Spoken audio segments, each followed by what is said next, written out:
Welcome to my pets. It's me, Hanya, tindirang tamad. Thank you, ate. Sa first time na maranasan ko yan.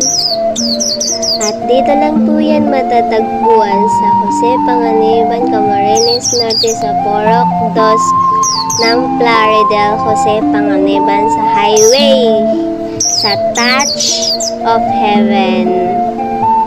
Ang beautiful. At lahat ng kakatawanan ay nandyan na. Pag nag-spa kayo, mayroon kayo mapapanood. May mga Netflix din dyan. Free wifi din yan. At yung mga naranasan ko kagabi, kababalaghan yun. Puro tawa na lang kami ay. Kaya yun lang. Thank you for watching. Thank you. Parang sa batok ko talaga naramdaman lahat.